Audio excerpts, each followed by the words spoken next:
देख रहे हैं जनता का, मैं हूं MS निर्मल। इस समय इंद्री अनाज मंडी में है और इंद्री अनाज मंडी में धान की खरीद को लेकर के और उसको उठाव को लेकर के एक परेशानी बनी हुई है, एक असमंजस की स्थिति बनी हुई थी, क्योंकि राइस मिलर्स जो है वो खरीद नहीं कर रहे थे अपनी मांगों को लेकर के। सरकार की उनसे मांग चल रही थी और उनकी मांगों को सरकार पूरा नहीं कर रही थी। लेकिन इस समय हमें सूचना मिली है कि सरकार की और राइस मिलर्स की वार्ता हो चुकी है और ये क्या क्या परेशानियां आई हैं। इस समय इंद्री राइस मिलर एसोसिएशन के जो प्रधान हैं हरपाल जी हमारे साथ जुड़े हुए हैं। जनता का पर स्वागत है जी। किन किन शर्तों पर आपका ये जो हड़ताल है वो ख़त्म हुई है?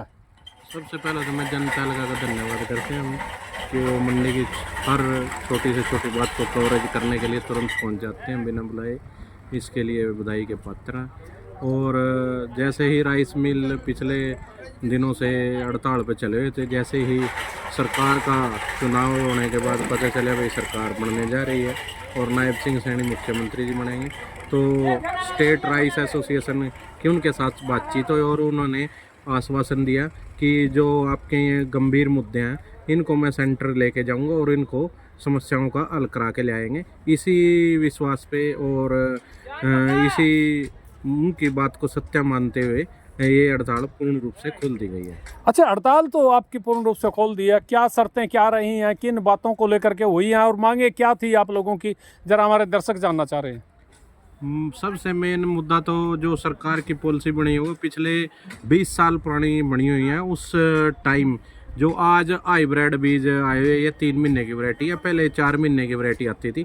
उसमें सरकार की पॉलिसी या नॉर्म के अनुसार चावल की यील्ड थी वो निकलती थी, लेकिन आज हाइब्रिड बीज ज़्यादा लगने की वजह से ये समस्या उत्पन्न हो रही है। हाइब्रिड बीज के अंदर केवल मात्र 60% यील्ड है और 52% के लगभग टुकड़ा इसमें इस टाइम आ रहा है।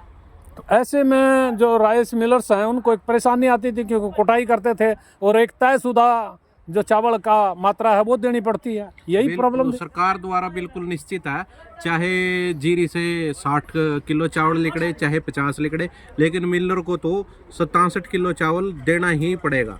लेकिन जो ये पॉलिसी है, बार बार इस पॉलिसी का ही जिक्र हो रहा है, यह पॉलिसी 20 साल पुरानी है। 20 साल पहले जो वो हमारे देसी बीज थे, अब आप देख लो भाई, खुद मैं आड़ती और किसान और अपने आप भी अपने खेत से भी देख के आइडिया लगाया जा सकता है क्या हम वो पुराने बीज भी यूज कर रहे हैं। उन बीजों में से कोई भी बीज इस टाइम यूज नहीं हो रहा, केवल मात्र 3 महीने की वैरायटी ही यूज हो रहा है। 3 महीने की वैरायटी में ये हाइब्रिड बीज अग्रसर हो रहे हैं जो सबसे ज़्यादा मात्रा में लगे हुए हैं। इससे को राइस मिलर्स को नुकसान हो रहा था। इससे राइस मिलर को बहुत ज़्यादा नुकसान है, बहुत ही ज़्यादा। इस बात का अगर जो किसी को प्रमाण करने की जरूरत है तो 1 क्विंटल जीरी वो हिलर में कटवा के देख ले, उसका प्रमाण सबके सामने आ जाएगा। अच्छा, एक चीज़ और जानना चाहेंगे, जो राइस मिलर्स थे इनकी हड़ताल की वजह से जो अनाज मंडियां हैं उनमें जाम की स्थिति बनी हुई है, ये यही कारण है या और भी कोई कारण थे? देखो, जैसे ही राइस मिलर की हड़ताल थी, हड़ताल की वजह से माल इकट्ठा हुए, उसके साथ साथ लगातार कटाई जो है ना वो रूटीन में चलती रही और एकदम माल जो आवक हो गई साथ के साथ होने की वजह से लिफ्टिंग थोड़ा टाइम लगेगा लिफ्टिंग होने में, क्यों सभी राइस मिलरों की फाइल जमे हो रहे हैं, उनकी आईडी पासवर्ड बनेंगे तब सुचारू रूप से लोडिंग का काम शुरू हो जाएगा 1 या 2 दिन के अंदर। मेरे ख्याल में अभी तो आपका जो तय भी नहीं हुआ कितना किस राइस मिलर्स को कितना माल अलॉट होना है। कुछ राइस मिलर अलॉट DFSC द्वारा अलॉट कर दिए गए हैं और कुछ की अलॉटमेंट आज नहीं तो कल दोपहर तक सब क्लियर हो जाएगा।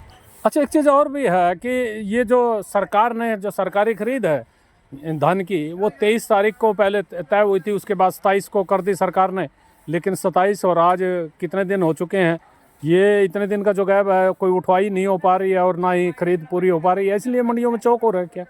देखो, हड़ताल होने की वजह से सरकार के पास भी इतना इंतजाम नहीं था कि एजेंसी इसको परचेज करके कहीं डायरेक्ट अपने अंडर इंस्पेक्टर इसको स्टोरेज कर सका।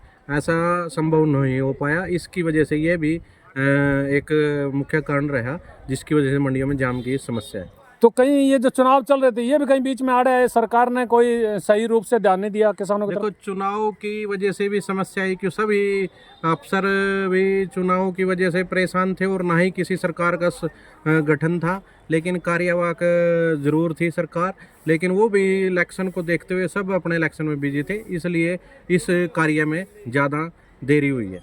अब ये कब तक स्थिति जो है ना सामान्य हो पाएगी? अभी इसको सामान्य होने में 3 से 4 दिन लगेंगे। उम्मीद है 3 से 4 दिन, 1 हफ्ते के अंदर अंदर यह स्थिति कवर हो जाएगी। अभी 3 से 4 दिन लगेंगे, लेकिन हालात मंडी में और भी बिगड़ रहे हैं। और ये हालात हमें जो सूचना मिली है वो न्योरते के पास सड़कों पर धान चली गई है, और लगातार धान सड़कों पर होने की वजह से किसान भी परेशान हैं, क्योंकि उनकी धान को नुकसान हो रहा है। और सरकार को चाहिए कि वो तत्काल में इस दिशा में तत्काल ठोस कदम उठाएं, ताकि किसानों को परेशानी से बचाया जाए।